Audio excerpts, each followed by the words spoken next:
పరిశుద్ధ జీవన విధానాన్ని వాక్యం ద్వారా గద్దిస్తాడు దేవుడు. ఈరోజు సంఘాలలో కరువైంది ఏంటంటే,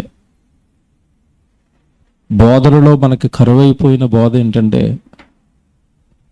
పరిశుద్ధమైన జీవనాన్ని జీవించటం ఎలాగో బైబిల్ ద్వారా నేర్పిస్తే బ్రతుకులు బాగుపడేవి. కానీ ఈరోజు దేవుని పేరట ప్రతి చోట జరుగుతున్న బోధ ఆశీర్వాదం తప్ప, దేవుడు మిమ్మల్ని దీవిస్తాడు అని చెప్తున్నారు తప్ప, పరిశుద్ధంగా జీవించకపోతే, పరిశుద్ధత భూమి మీద ఉండగా మీ బ్రతుకులో కనబడకపోతే నరకానికి జారిపోతారు అన్న బోధ వినబడదు, ఎక్కడ వినబడదు.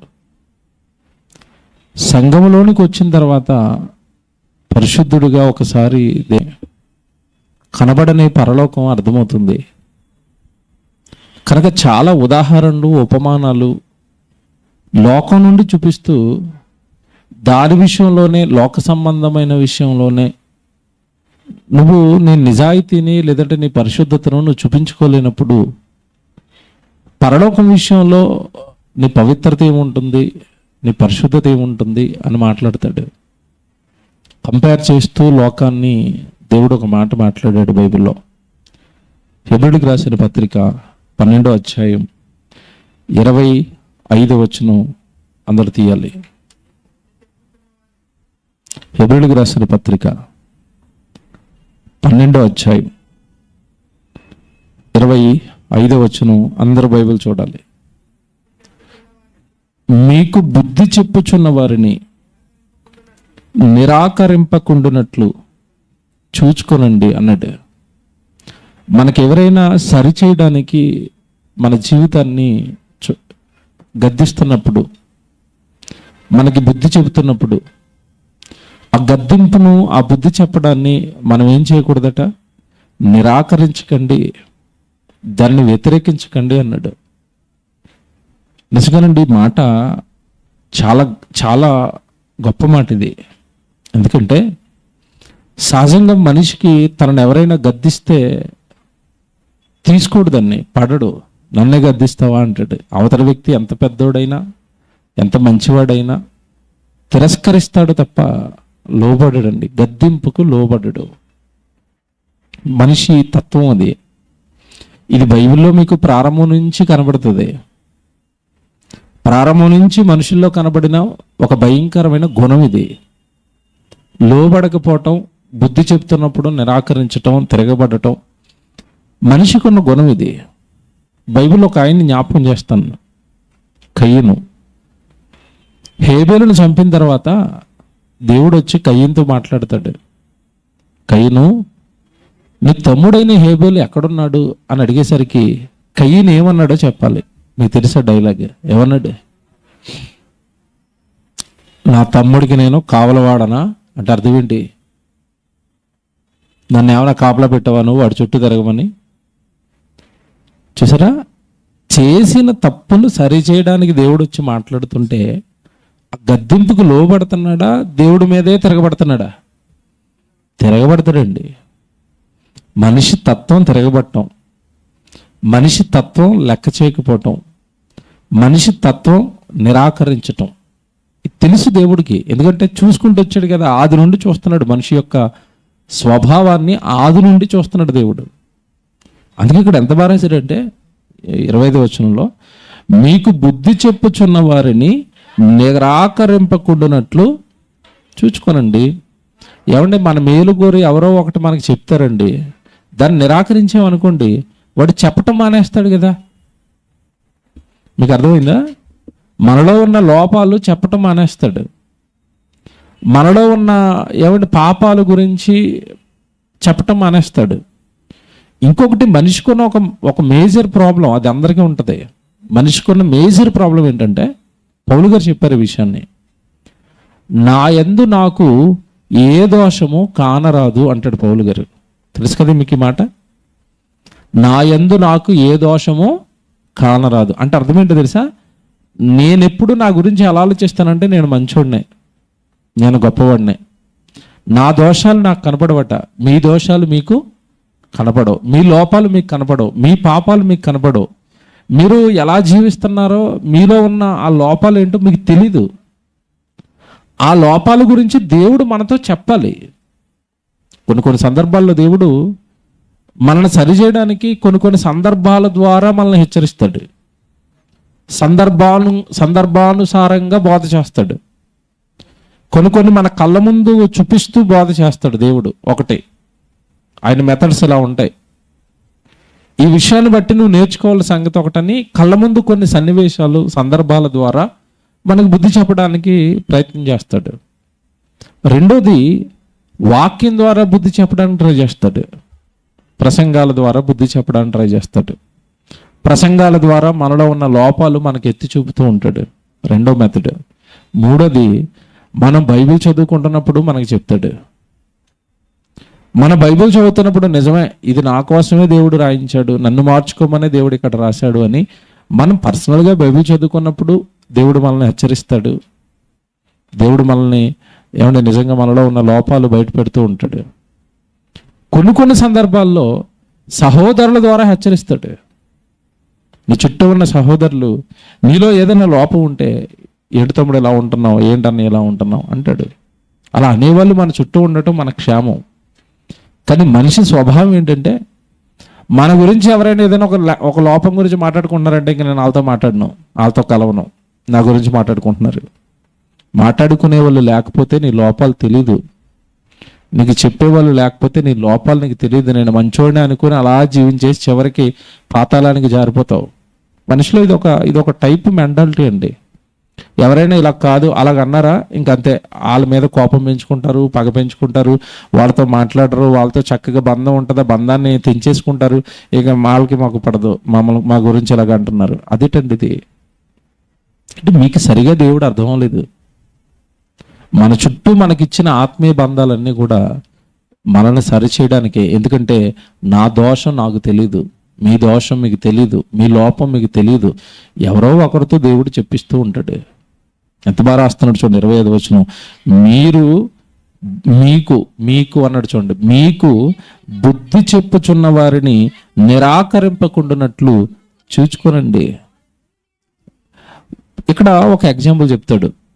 భూమి మీద ఉన్న వాళ్ళు మీకు బుద్ధి చెబుతున్నప్పుడు దానిని గనక మీరు పట్టించుకోలేదంటే ఖచ్చితంగా శిక్షలో పడతారు.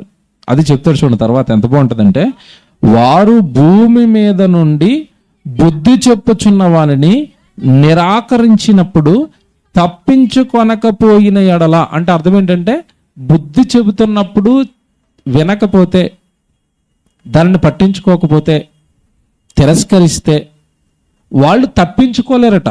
తప్పించుకోలేరంటే ప్రమాదంలో నుండి తప్పించుకోలేరు, లేదా రాబోయే శిక్షలో నుండి తప్పించుకోలేరు. ఉదాహరణ మీకు చెప్తాను అర్థం కావడానికి. భూమి మీద ఉన్న వాళ్ళు హెచ్చరించినప్పుడు ఏమంటే ఆ హెచ్చరికలు పట్టించుకోకపోతే తప్పించుకోలేమట. భూమి మీద ఉన్న వాళ్ళు ఏదైనా చెప్పినప్పుడు నిరాకరిస్తే దానివల్ల ప్రమాదంలో పడిపోతామట. ఒక ఉదాహరణ చెప్తాను మీకు. గుట్కాలు తినే వాళ్ళు ఉంటారండి, గుట్కా ప్యాకెట్ కొంటారు. మీరు ఎప్పుడైనా గుట్కా ప్యాకెట్ బొమ్మ చూసారా? గుట్కా ప్యాకెట్ మీద బొమ్మ ఏముంటుంది చెప్పండి? క్యాన్సర్ వచ్చేసినోడు నోరు వేస్తాడు దాని మీద, వేస్తాడా? వేస్తాడు. క్యాన్సర్ వచ్చేసినోడు నోరు వేసేసి ఇదిగో ఇది తింటే నువ్వు ఇలాగ అయిపోతావు, నీ ఆరోగ్యానికి ఇది హానికరం అని రాస్తాడు కదండి, రాశాడు.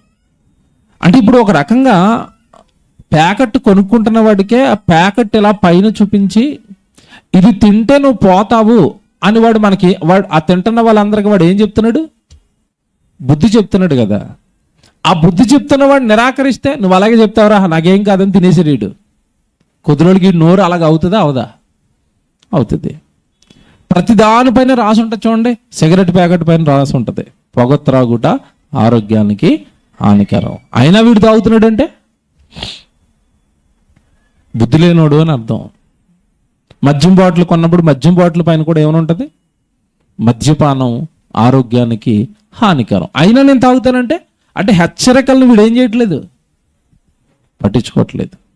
అర్థమవుతుందిగా? సిగ్నల్ పడిన తర్వాత మీరు వెళ్ళకూడదు అంటాడు. నేను వెళ్ళిపోతానంటే 1300 ఫైన్ సెల్ ఫోన్కి వస్తుంది. బుద్ధి చెప్తున్న వాడిని నిరాకరిస్తే మనం ఏం చేయలేకపోతున్నాం? శిక్ష నుండి తప్పించుకోలేరండి. బాగా వినాలి. ఈరోజు దేవుడు ఎంత బాగా మాట్లాడాడంటే, భూమి మీద నీకు మేలు చేయడానికో నీకు మంచి చేయడానికో ఎవరైనా నేను సరి చేయడానికి మాట్లాడుతున్నప్పుడు దాన్ని నువ్వు నిరాకరిస్తుంటే దానివల్ల నీకు డ్యామేజ్ జరుగుతుంది కదా, దానివల్ల నీకు ప్రమాదం ఏర్పడుతుంది కదా. అలాంటప్పుడు భూమి మీద ఉన్న విషయాలలో భూమి మీద ఉన్న వారు చెబుతున్న జాగ్రత్తలు పాటించకపోతేనే, వాళ్ళు బుద్ధి చెప్తున్నప్పుడు దాన్ని నిరాకరిస్తేనే నీకు ప్రమాదం జరుగుతున్నప్పుడు, నీ ఆరోగ్యం పాడైపోతున్నప్పుడు, నీ జీవితం పాడైపోతున్నప్పుడు, నీకు నష్టం చేకూరుతున్నప్పుడు, పరలోకంలో ఉన్న దేవుడిగా నేను చెప్పే హెచ్చరికలు, నేను చెప్పే నియమాలను పాటించినప్పుడు నీకు ఎంతటి ప్రమాదం ఏర్పడుతుందో నీ ఊహకే వదిలేస్తానంటాడు. ఇప్పుడు భూమి మీద ఉన్నవారు, చదువుతాం చూడండి, వారు భూమి మీద నుండి బుద్ధి చెప్పుచున్న వారిని నిరాకరించినప్పుడు తప్పించుకొనకపోయిన ఎడల పరలోకము నుండి బుద్ధి చెప్పుచున్న వారిని విసర్జించుచు. బస్ చూసారా అండి దేవుడు ఎలా మాట్లాడుతున్నాడు? పరలోకము నుండి బుద్ధి చెప్తున్నాడట, పరలోకము నుండి బుద్ధి చెప్తున్నాడట, పరలోకము నుండి మాట్లాడుతున్నాడట, పరలోకము నుండి సరి చేస్తున్నాడట మనుషుల్ని. పరలోకము నుండి బుద్ధి చెప్పుచున్న వానిని విసర్జించుచు మనము తప్పించుకొనకపోవుట మరి నిశ్చయము కదా, ఖచ్చితంగా కన్ఫామ్ కదా నువ్వు శిక్షలో పడిపోవటం. ఎందుకంటే నువ్వు నిరాకరిస్తున్నవి వాళ్ళవి వీళ్ళవి కాదు. ఎవరివి? పరలోకంలో ఉన్న దేవుని యొక్క గద్దింపులు, లేదా ఆయన చెప్పే బుద్ధిని, జ్ఞానాన్ని నిరాకరిస్తున్నావు. నువ్వు నిశ్చయముగా తప్పించుకోలేవు, నువ్వు ఖచ్చితంగా తప్పించుకోలేవు. ప్రమాదంలో పడతావు, నరకంలో పడతావు. ఈ బ్రతుకును దేవుని జీవార్థమైన గద్దింపులతో సరిచేసుకోకపోతే, నీలో ఉన్న లోపాలు దేవుడు రకరకాలుగా నీతో మాట్లాడుతున్నప్పుడు, నాతో చెప్తున్నప్పుడు, నీతో చెప్తున్నప్పుడు సరి చేసుకోవాలి కదా. ప్రసంగం, వాక్యం అనేది అందరితోనూ చెప్తాడు దేవుడు, మనుషులతోనే చెప్తాడు దేవుడు. మనుషుల్లో ఉన్న లోపాలను సరిచేయడానికే మాట్లాడతాడు. ఎంత బాగా మాట్లాడుతున్నాడు అంటే, పరలోకము నుండి బుద్ధి చెప్పుచున్న వారిని విసర్జించుచు అంటే, పరలోకంలో ఉన్న దేవుడు భూమి మీద ఉన్న మనుషులకు ఏం చెప్తాడు? బుద్ధి సరిచేస్తాడు. ఇప్పుడు జాగ్రత్తగా ఆలోచిద్దాం. ఈ మాట మీరు మనసులో పెట్టుకుని ఆలోచించాలి. చివరి వారం మనం ఆలోచించిన ప్రసంగం ఒక్కసారి జ్ఞాపకం తెచ్చుకోండి. ఏంటది? పరిశుద్ధుడు అనగానే నువ్వు సమస్తము నీ కళ్ళ ముందున్న వాళ్ళందరితోనూ సమాధానంగా ఉండాలి, పరిశుద్ధంగా ఉండాలి. అది నా కుమారుడు పరిశుద్ధుడి యొక్క స్వభావం, లక్షణం అన్నాడు. దానికి ఎన్నో ఉదాహరణలు చెప్పాను, ఎగ్జాంపుల్స్ చెప్పాను, మీకు అర్థమైంది. ఈరోజు పరిశుద్ధుడికి ఉండవలసిన ఇంకొక క్వాలిటీ ఏంటంటే, బాగా వినాలి ఇది, పరిశుద్ధుడికి ఉండవలసిన క్వాలిటీ ఏంటంటే, పరిశుద్ధుడు ఎట్టి పరిస్థితుల్లోనూ తన దేహాన్ని దైవ వ్యతిరేకమైన కార్యక్రమాలకు ఇవ్వడం. ఇది పరిశుద్ధుడికి ఉండాల్సిన రెండో క్వాలిటీ చెప్తున్నాను ఈ వారం. దేహాన్ని దేవునికి తప్ప మరి ఏ కార్యక్రమాలకి నువ్వు ఇవ్వకూడదు. ఏ కార్యక్రమాలకి అంటే దైవ వ్యతిరేకమైన కార్యక్రమాలకే, దేవుడికి నచ్చని క్రియలకు. దేహాన్ని భద్రం చేసుకోకపోతే మనం పరిశుద్ధులం కాదు, మన పరిశుద్ధత నిలబడదు. ఎందుకంటే దేహం దేవుడిది, తల్లి గర్భంలో చాలా కష్టపడి కట్టాడు. అలా కష్టపడి కట్టిన ఆ దేహం పైన దేవుడు చాలా ఇష్టం పెంచుకున్నాడు. ఎవడు ఎప్పుడు కూడా ఎంత కష్టపడతామో అంత ఇష్టపడతామండి దాన్ని. అవునా కాదే చెప్పండి? ఇల్లు కట్టుకునేటప్పుడు ఈజీగా అయిపోద్దా? కష్టాలు ఉంటాయి చెప్పండి. కష్టాలు ఉంటాయి. ఇప్పుడు బాగా కష్టపడి కట్టారు కనుక ఆ ఇల్లు అంటే బాగా మనకేముంటుంది? ఇష్టం. తర్వాత కాస్ట్లీ వస్తువు మన ఇంట్లో ఏంటంటే కారు, చాలా లక్షలు ఉంటుంది. అది లక్షలు పెట్టి ఈఎంఐలు పెట్టి కష్టార్జితంతో కొంటాం. అదంటే ఇష్టం ఉంటుంది. ఎందుకంటే ఎక్కువ మన కష్టాన్ని వెచ్చించాం కనుక దాని మీద, మన కష్టార్జితం ఖర్చు అయింది కనుక దాని మీద ఆ కారు అంటే ఇష్టం అండి, ఆ ఇల్లు అంటే ఇష్టం అండి. మనుషుల యొక్క స్వభావాలు చెప్తున్నాను. ఇంట్లో చేపర చీటు ఉంటుంది, ఏమన్నా చీపురు చేట. ఇప్పుడు కారు పక్కనెట్టి చీపురు చేట పక్కనెట్టి ఏది ఇష్టం అంటే, నాకు చీపురు అంటే చాలా ఇష్టం అంటారా? ఎందుకంటారు చెప్పండి? ఏముందండి, 20 రూపాయలు ఎడితే మళ్ళీ వస్తుంది కదా చీపురు. కారు వస్తుందా 20 రూపాయలకి? రాదు. ఈ వస్తువుని ఎందుకు ప్రేమిస్తామంటే మన కష్టార్జితం వెచ్చించాము ఇక్కడ, మన కష్టార్జితం ఎక్కువ పెట్టాము అక్కడ. దానికి ఏదైనా డ్యామేజ్ జరిగితే తట్టుకోలేము. ఇది మీకు అర్థమైతే, బాగా అర్థమైతే, దేవుడండి ఈ సూర్యుడిని కట్టడానికి పెద్దగా ఏం కష్టం లేదు. సూర్యుడు కలుగుగాక అన్నాడు, వచ్చిందా? వచ్చింది. వృక్షాలు కలుగుగాక అన్నాడు, వచ్చాయా? వచ్చాయి. మనిషి కలుగుగాక అన్నాడా? అనలేదు. ఏం చేశాడు? నేలమట్టితో నరుని చేయడానికి భూగర్భం లోపలికి వెళ్ళిపోయి అక్కడి నుంచి మట్టి తీసుకుని తన స్వహస్తాలతో మనిషికి ఏం చేశాడు?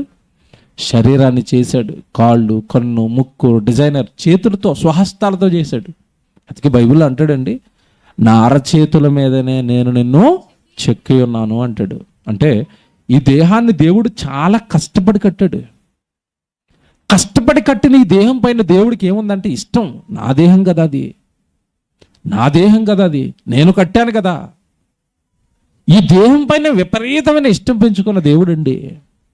ఈ దేహాన్ని ఆయనకి ఏ వ్యతిరేకమైన కార్యక్రమానికి నువ్వు ఇచ్చినా తట్టుకోలేకపోతున్నాడు. దానికే దేవుడు పెట్టిన మరో పేరు పాపం. పాపం అంటే ఆజ్ఞ అతిక్రమించటం. ఇలా బ్రతకమని చెప్పిన తర్వాత దేవుడు అలా బ్రతకకుండా నువ్వు మరో బ్రతుకుతున్నావు అంటే అది పాపం అన్నట్టు.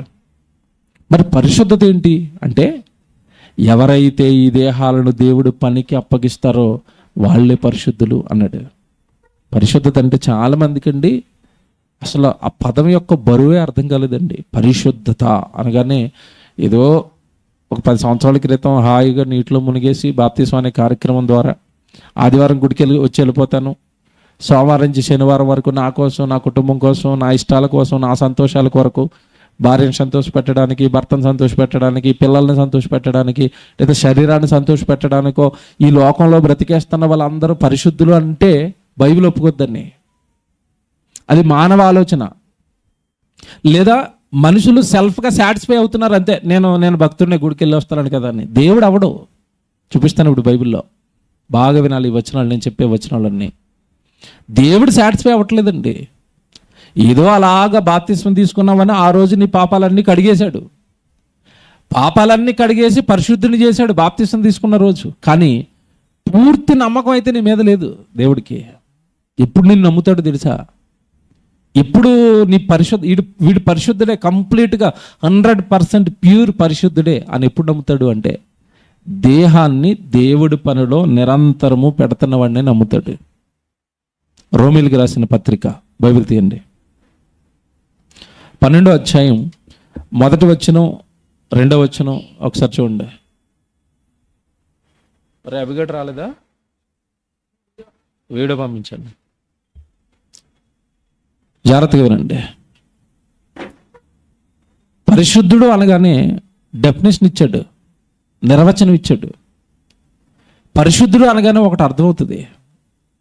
ఫస్ట్ బాప్తిస్మానికి వెళ్ళక మునిపే ఒకటి ఆలోచించుకుంటాడు. ఇంతకాలం నేను పాపాలు చేశాను, ఇంతకాలం నేను నేరాలు చేశాను.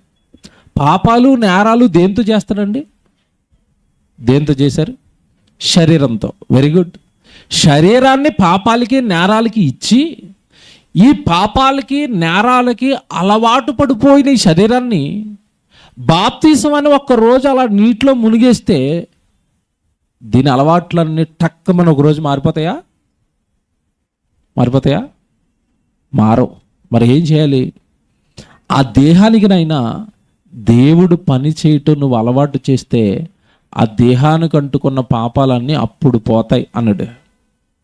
అది కంప్లీట్గా నా వైపు ఎప్పుడు తిరుగుతుందంటే, నువ్వు పుట్టినప్పటి నుంచి అలవాటు చేసావు దానికి పాపాన్ని, పుట్టినప్పటి నుంచి అలవాటు చేసావు దానికి లోకాన్ని, పుట్టినప్పటి నుంచి అలవాటు చేసావు దానికి సుఖాలని. టక్కమని బాప్తిసం తీసుకుని ఒకే రోజు మారిపోమంటే ఎలా మారిపోద్ది? అది మారుతుందా? మీకు మాట చెప్తాను మీకు అర్థం కావడానికి. షుగర్ పేషెంట్స్ అందరికీ డాక్టర్ ఏం చెప్తాడు చెప్పండి? అన్నం తినొద్దని చెప్తాడు.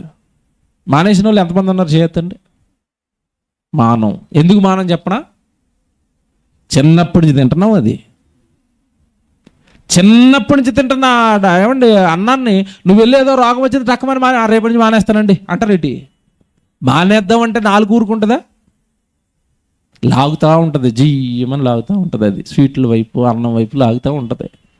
మీకు ఇది ఎందుకు చెప్పానంటే ఉదాహరణ, శరీరానికి నువ్వు ఏదైతే అలవాటు చేసావో దాని నుంచి బయటకు రావడం కష్టం. నువ్వు సెల్ఫ్గా నేను పరిశుద్ధుడిని ఫీల్ అవుతున్నావు తప్ప నీ శరీరంలో ఉన్న ప్రతి అవయవము లోకానికి అడిక్ట్ అయిపోయి ఒక పక్క దేవుళ్ళో ఉంటున్నాను అని నిన్ను భ్రమపరుస్తూ అది చేయాల్సిన పాపాలు చేస్తూనే ఉంది.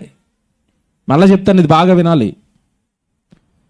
గుడికొచ్చాను, ఆదివారం ఆరాధనకి వెళుతున్నాను, బాప్తిస్మం తీసుకున్నాను అన్న ఈ సెల్ఫ్ లోపలేదో చిన్న ఆ నమ్మకం తప్ప మనకి మిగతా శరీరం అంతా కూడా చిన్నప్పటి నుంచి అలవాటు చేసిన నేరాలు, పాపాలు, ఏమంటే లోకంలో ఉండే వాటిని ఆనందించటం, ఇవేవి కూడా అలవాట్లు ఏవి కూడా శరీరానికి పోవు. ఈ శరీరం నువ్వు బాప్తిస్మానికి ముందు వేటి వలన వేటితో సంతోషించిందో బాప్తిస్మం తీసుకున్న తర్వాత కూడా వాటితోనే సంతోషిస్తుందంటే పరిశుద్ధత రాలేదు ఇంకా.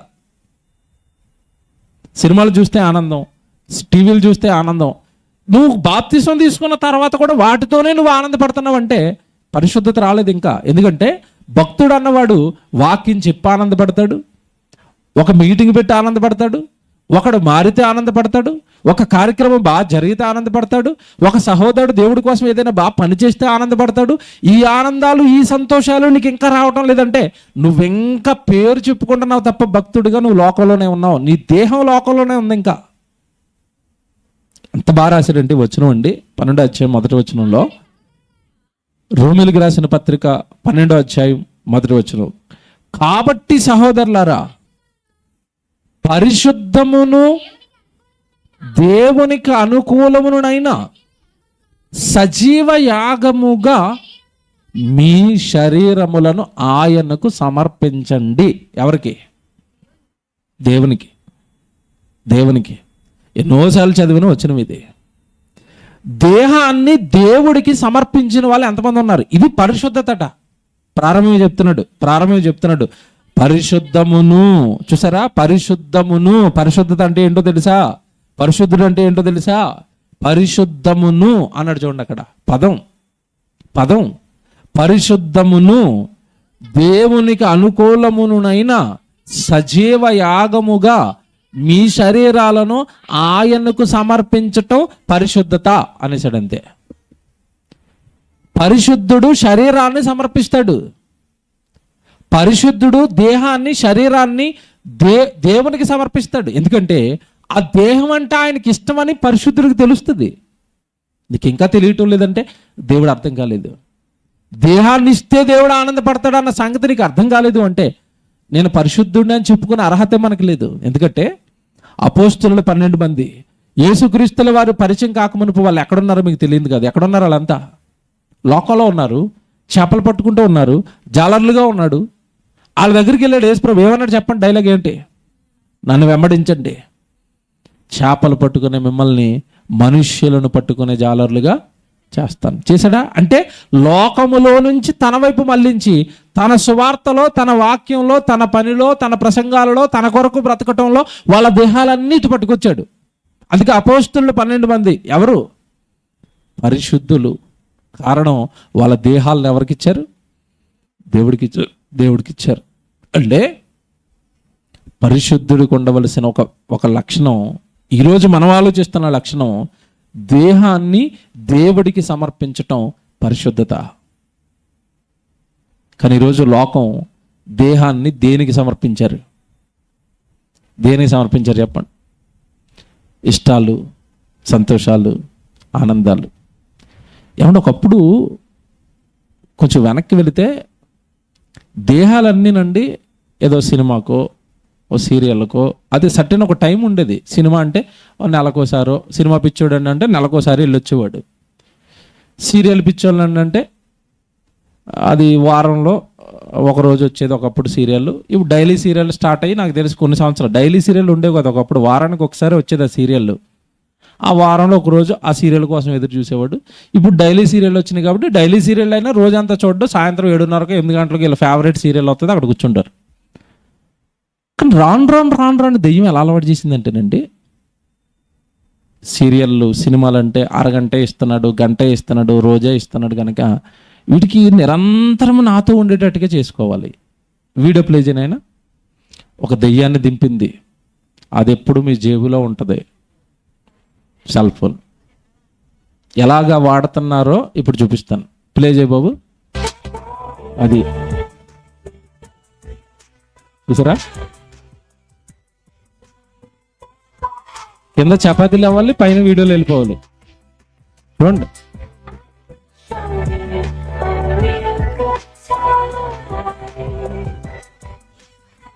ఇదండి జీవితం. జీవితం ఎవరికిచ్చింది చెప్పండి? ఇప్పుడు ఆవిడ ఎవరికిచ్చింది?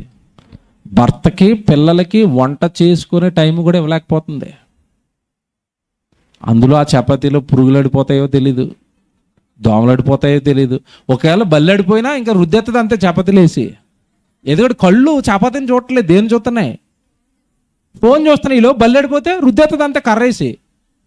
ఆ తిన్నోడు చచ్చిపోలా. ఇదండి సింపుల్గా ఒకటి చూపించాను మీకు.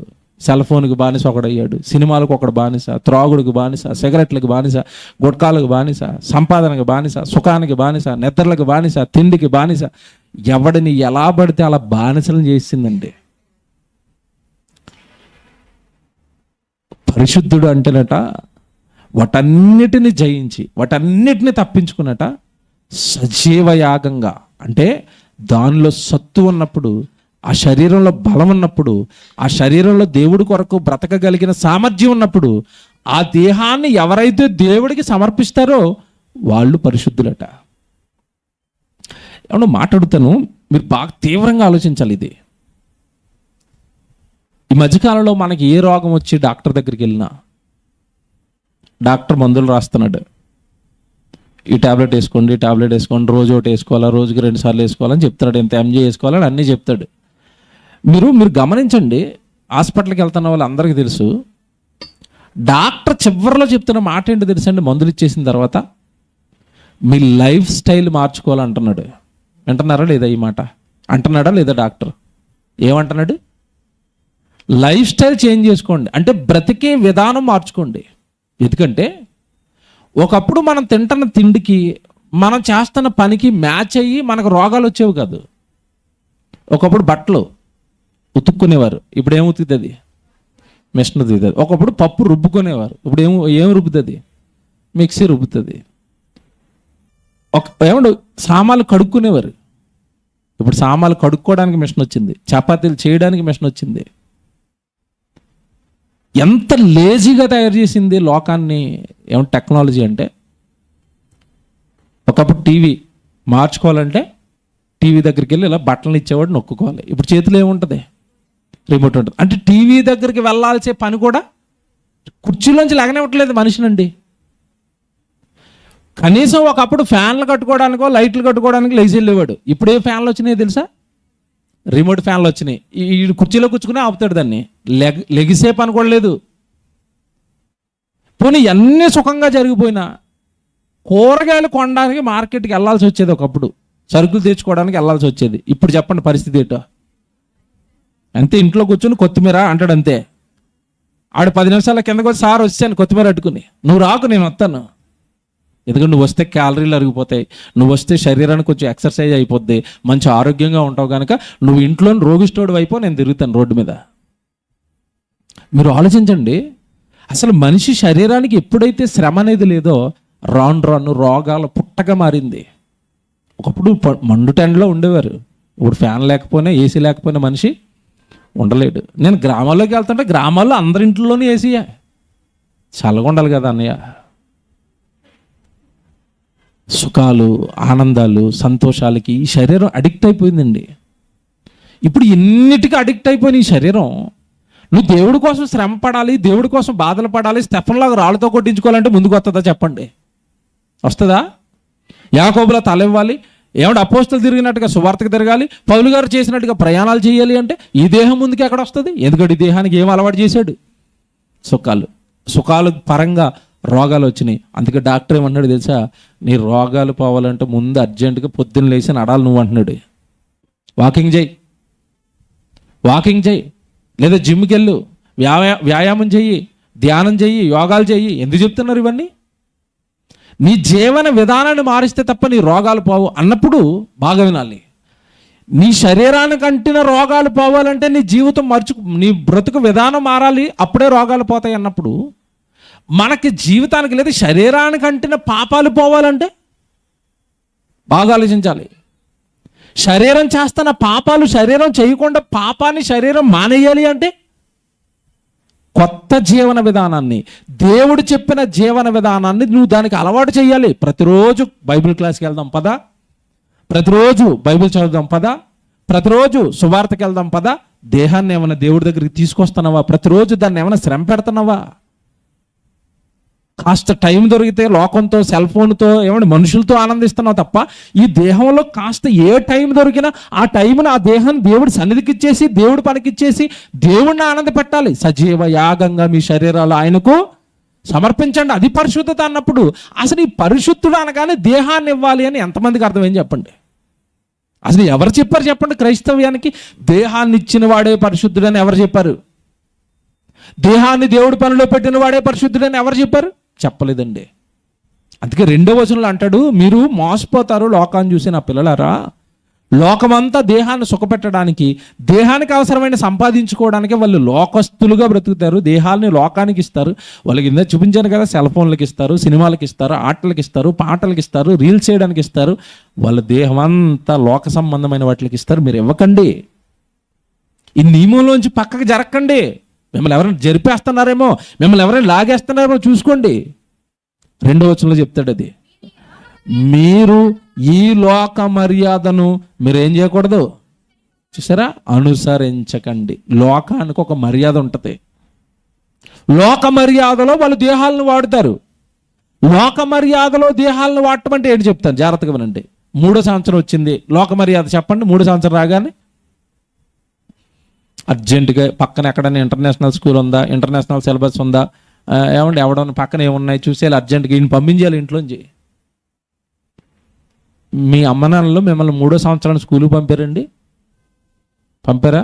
చేయొద్దండి ఇక్కడ కూర్చున్న వాళ్ళు ఎవరైనా. 6 సంవత్సరాల వరకు మీలో ఎవరు బడికి వెళ్ళలేదు. నేను 7వ సంవత్సరాన్ని వెళ్ళాను.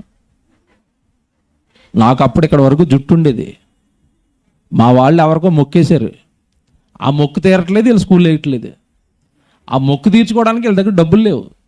మొక్కటంలో చిన్నది మొక్కకుండా పెద్ద కొండ మొక్కారు. అక్కడికి వెళ్ళడానికి వీళ్ళకి ఫైనాన్షియల్ స్టేటస్ సరిపోవట్లేదు. ఇదేమి ఇలా పెరుక్కుంటే ఇక్కడ వరకు వచ్చింది. ఈ జడతో స్కూల్కి వెళ్ళమంటే నేను వెళ్ళను, జడ దించే స్కూల్ అంటాను నేను. అలాగా వాళ్ళకి జడ దించడానికి 7 సంవత్సరాలు పట్టింది. 7వ సంవత్సరం 1వ తరగతి వేస్తే ఎలాగుంటుంది చెప్పండి? అసలే హైటు. ఈడేట్రా ఇప్పుడు వచ్చి ఎక్కడ కూర్చున్నాడు చిన్నబళ్ళు అనేవారు. ఇంకా షేమ్కి తట్టుకోలేకండి నేను. ఇంటికి వచ్చండి, ఆడు ఏం చెప్తే అది రాసేసివ్వండి, ఏం చెప్తే అది రాసేసివ్వండి అండి. వెళ్ళిపోయి నాకు వచ్చేసింది అని రాసేస్తే ఆడు తట్టుకోలేక 1 నుంచి 3 వేసాడు. ఈడు వద్దురేంటి ఫాస్ట్గా ఉంది, పెద్దోడు కదా, చిన్న అలా ఎందుకని 3 వేసాడు. అలా ఏజ్ కవర్ అయింది నాది. ఇప్పుడు పసిగుడ్డండి, అడిగా మాటలు సరిగా రావండి. వెనకాల ఇంత బ్యాగ్, చేతికో క్యారేజు, మొయ్యలేని షూలు, ఆ లోపల ఇరిటేషన్ వచ్చేసే సాక్షు, మెడలో టై. అసలు ఏంటండి ఆ పసి హృదయానికి? చిన్న నెక్కర వేసుకుని ఇంట్లో తిరగాలాడు 6వ సంవత్సరం వరకు. ఓ డైరీ వేసుకుని ఒంటి మీద ఇన్ని బిగించి యంత్రాన్ని పంపిస్తున్నట్టుగా అలాగా, వెళ్ళిపో బాబు, నువ్వు వెళ్ళిపో, నువ్వు చదువుకోవాలి, ఉద్యోగాలు వచ్చేయాలి, సంపాదించుకోవాలి, లోకాన్ని గొప్పోడుగా కనపడాలి. దేవుడు ఏమైపోయినా పర్వాలేదు. 3వ సంవత్సరం రాగానే బడి మొత్తం మీద అష్ట కష్టాలు పడి చదువుకున్నాడు. చదువు అయిపోయిన తర్వాత చెప్పండి పెళ్ళి అయిపోయిన తర్వాత పిల్లలు అంటే మనవాళ్ళు వచ్చేసారు. ఇప్పుడు ఈ మనవాడిని వేసుకుని తిరుగుతాడు మళ్ళీ ఎక్కడికి, మళ్ళీ స్కూలే. ఇంక ఈ జీవితం అంతా స్కూలే. మళ్ళీ వీడిని స్కూల్కి వేయటం, ఈలోపు ఈ ఫోటోకి దండాడిపోద్ది, అయిపోయింది జీవితం. ఇంతకు మించి లోకం ఏం చేస్తుందో నాకు చెప్పండి ఎక్స్ట్రాగా. ఇది లోక మర్యాద. ఇంతకు మించి లోకం ఏం చేస్తుందో, ఏం బ్రతుకుతున్నారో నాకు చెప్పండి. ఏమండి మీరు, నేను చెప్పింది మూలాలు చెప్పాను. ఒకడు ఉద్యోగం చేస్తూ ఉంటాడు, ఒకడు వ్యాపారం చేస్తూ ఉంటాడు, ఒకడు యూట్యూబ్లో తిరుగుతాడు, ఒకడేమో ప్రయాణం. చేయనివ్వండి, అందరూ దేనికోసం బతుకుతున్నారు చెప్పండి? శరీరాన్ని పెంచి పోషించుకోవటమే జీవితం. దానికోసమే దాసోహం, దానికోసమే త్యాగాలు, దానికోసమే నిద్రలేని రాత్రులు, దానికోసమే ఈ శరీరంలో ఉన్న సత్తువ అంతా ఖర్చు పెడుతున్నారు తప్ప దేహము యొక్క సత్తువ, దేహము యొక్క బలం, దేహము యొక్క ఆలోచనలు దేవుడికి ఇచ్చేవాళ్ళు ఎంతమంది ఉన్నారు చెప్పండి? నిజంగా దేహాలను దాచుకోవాలి, దేహాన్ని దేవుడికి ఇవ్వాలి. నిన్నండి పాట పాడించానండి, మన పాట లాస్ట్ వీక్ చెప్పాను మీకు, 2వ పాట వస్తుందని. యేసు ప్రభు చేసిన శిలువ యాగాన్ని పాట కింద రాసాం. ఆయన ఆ శిలువ యాగాన్ని అపవిత్రపరిస్తే ఎంత పెయిన్ ఫీల్ అవుతాడు, ఎంత బాధపడతాడు యేసుప్రభు అని రాసాం. దానికి మంచి సింగర్ కావాలి, భావాలు చెప్పగలగాలి, ఆ పెయిన్ చెప్పగలగాలి గాత్రం ద్వారా. వెతక్క ఒక ఆయన దొరికాడు, ఒప్పుకున్నాడు, చాలా బాగా పాడాడు. నేను రికార్డింగ్ అయిపోయింది. ఎలా పాడాడు అంటే యేసుప్రభు ఎంత బాధపడుతున్నాడో తన గాత్రంలో చూపించాడు. దేవుడు మహాకృప అతను మనకి పాడటం. విషయం ఏంటంటేనండి, పాట పాడేశాడు, ఏం మాట్లాడినా ఎక్కువ మాట్లాడలేదండి. సింపుల్గా ఆన్సర్ ఇస్తున్నాడు అంతే. మనం 10 మాట్లాడితే 1 మాట్లాడుతున్నాడు. ఎందుకు ఇలా మాట్లాడుతున్నాడు అని ఆలోచిస్తే, ఈ పాటలు పాడే వాళ్ళందరూ వాళ్ళ బ్రతుకు తెరువు ఏంటి చెప్పండి? ఇప్పుడు బ్రతుకు తెరువు ఏంటి? గొంతు. అది ఎక్కువ మాట్లాడితే అరిగిపోద్దట, అందుకని మాట్లాడ్డట. పాట ఇలా పాడాలని అంటే ఇలాగ అంటున్నాడు, మాట్లాడితే గొంతు అరిగిపోద్దట. అంటే గొంతును అమ్ముకోవడానికి వాడు ఎంత భద్రంగా దాచుకున్నాడండి. అమ్ముకోవడమే కదండి. వచ్చాడు అలాగా 40 నిమిషాలు మన పాట పాడాడు, 50,000 అట్టుకుని వెళ్ళిపోయాడు. గొంతును దాచుకుంటున్నారు అమ్ముకోవడానికి. ఇప్పుడు దేహాన్ని పరిశుద్ధమైంది అన్నాడు.